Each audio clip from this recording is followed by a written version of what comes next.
Hello, welcome to the TechHub.training challenge solution for SQL trading card treasure trove.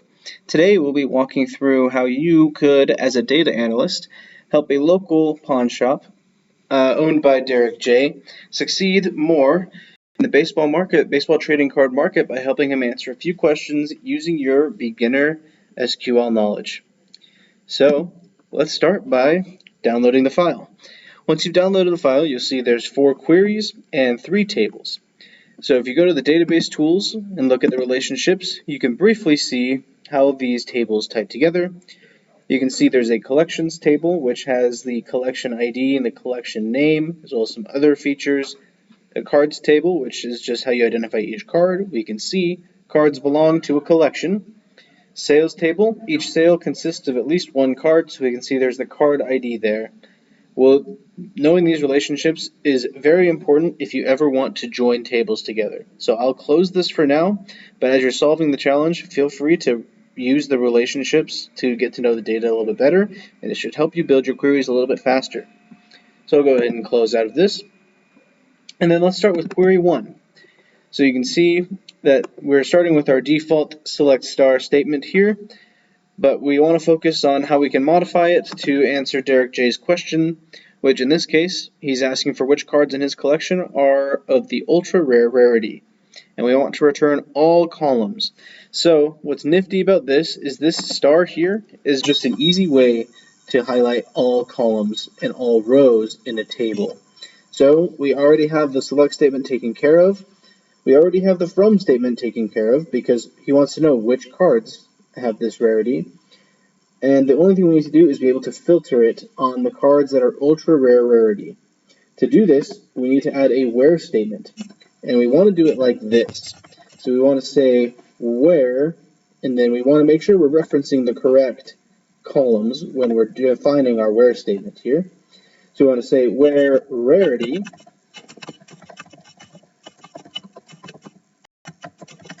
equals ultra rare. And that's it, because if you go to the cards table here and look, you can see there's rarity, common, ultra rare, and rare. These are the only 3 types. So if we want to focus on the ultra rare, we just need to say where rarity equals ultra rare. So let's go ahead and run our query. And we can see all of these rows are cards that are ultra rare. So that's exactly what we want. So let's go ahead and move on to query 2. So our next query is going to focus on analyzing some collections for Derek J and to be able to answer a couple of questions that he has. So in this case, he just wants to know how many cards he has in each baseball collection. We need to make sure we include all collections, even if there are no cards in that collection. So we want to return the collection name and the count of each card, and we want to order it by that count from highest to lowest. So what's key to understand about this question is that we need to include all the columns or all the collections, even if they don't have any cards in the cards table. And to do this, we need to use a left join between the collections and the cards table. So first, I like to start, when I'm constructing a SQL query, I like to get my structure built out. So I'll go ahead and build it out.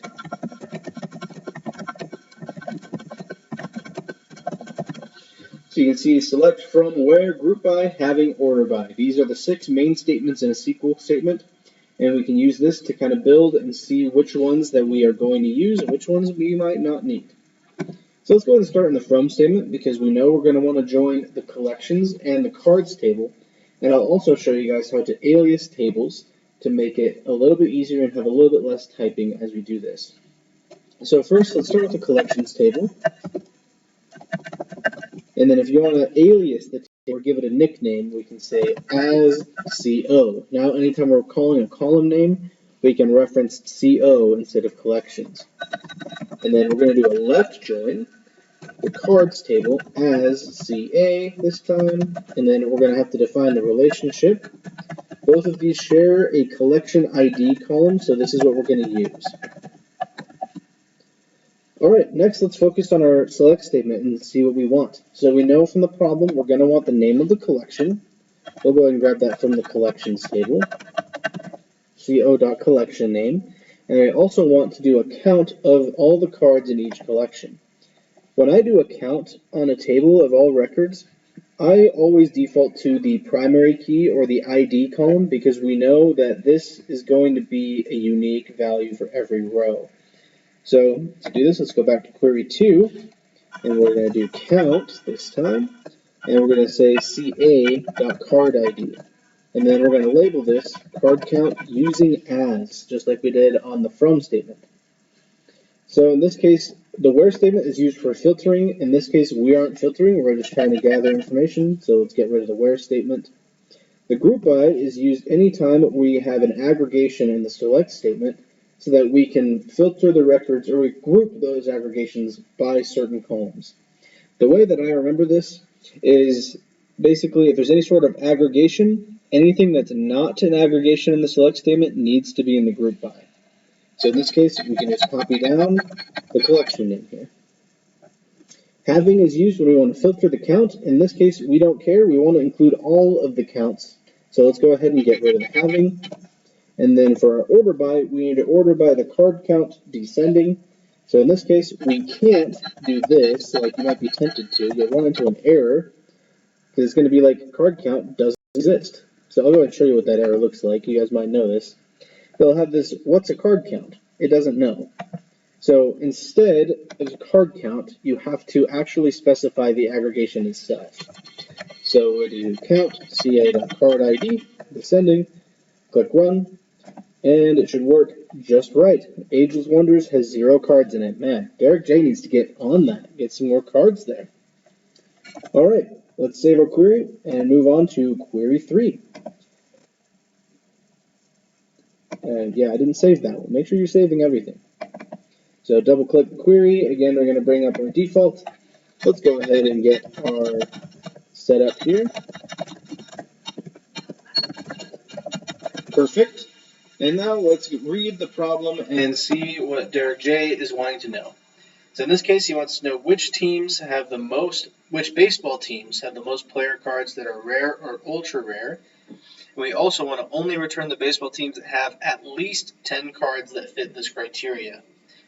And we want to order by the card count from highest to lowest and return 2 columns, team and card count.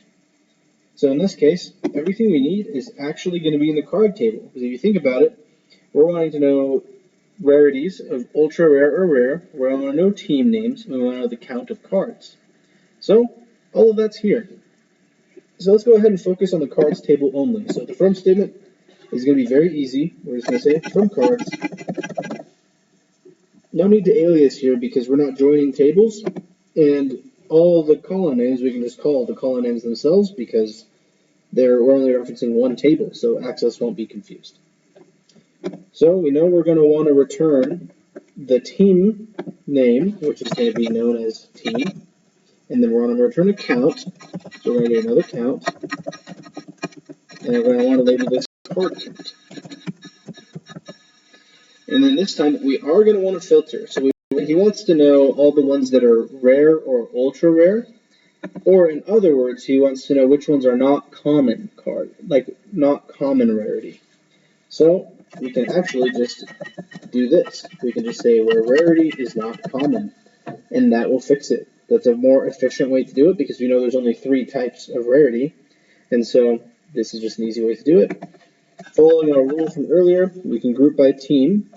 This time we want to only include teams that have at least 10 cards that fit this category. Because we're filtering on an aggregation, we're filtering on a count here, we're going to do a having statement. So again, just like the order by, you have to reference the full count, and then we're going to say greater than or equal to 10. Then we want to order by the count descending. One nifty trick is to order by 2 descending. So you can reference the index of the column. This is the second column in the select, so we can order by that from highest to lowest descending. So let's go ahead and run that. We can see Star Cougars have 16 and the Legendary Leopards have 10. So there could be more below, but because of that having statement, we're only including 10 or higher.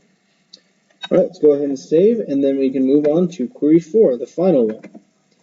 And in this case, we're looking for which card had the highest sales price in October 2022, the year of the World Series for 2022. So again, let's start by getting our structure going. You guys don't have to do this when you solve. For me, I just like this because it forces me to consider whether or not each of these should apply to a query, because it might, based on what they are asking for. So in this case, we're going to want to return the player name, the year that the card was released, the collection name, and the sale price. So all that information is found in all three tables. So we're going to have to join all three tables. So let's start by joining cards and collection. This time we only need to worry about inner joins because we're just trying to get data about the cards that we know that he has. So inner joins will filter out everything we don't care about. So let's start by joining just cards and collections like we discussed earlier, which I'll go ahead and do.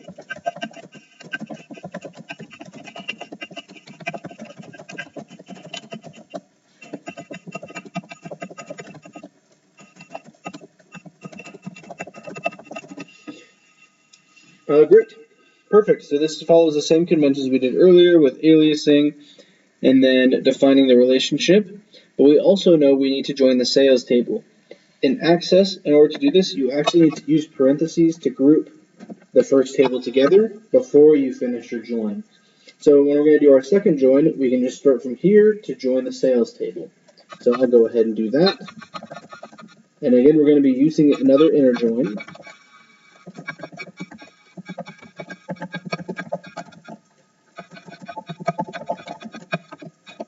Perfect.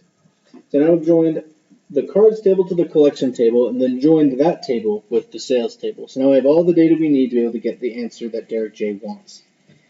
So we know we actually don't need to do any aggregating because he just wants to know which one has the highest sales price. So you might be tempted to do a max for the sales price, and while that is something you can do for an aggregation, we don't actually have to do it that way, and I'll show you how. So you can do select, and we want player name, and we want the year. These both come from the card table, so I'm going to reference CA. And we want the collection name and the sale price. Great. And then where you have to think, all right, am I doing any filtering? And in this case, yes, we are, because we want to focus on October 2022, so we need to specify the year and the month. So to do this, we can just say year of the sale date. Again, make sure you're referencing the correct table. So s.sale date is 2022, and the month of the sales date is 10 for October. And then lastly, we're going to want to order by the sale price descending. And now this is what I'm talking about by making sure that you don't actually have to use the max, because if you order by the sale price descending, the top row is going to be the max. So all we have to do instead is use this nifty trick and say top one in the select statement, and that'll make sure we only get one row, and it'll be the player that has the card that has the highest sale price. Because we're not going to be doing any aggregating or filtering on aggregations, we can go ahead and get rid of both of these. And now let's go ahead and run this query. Great, we can see Mickey Mantle in the 2001 All-Stars collection at a sales price of $4.98. Very high price for a card. It must have been very valuable. All right, thank you for joining me and discussing this challenge, and I hope you learned something new about SQL today. Thank you.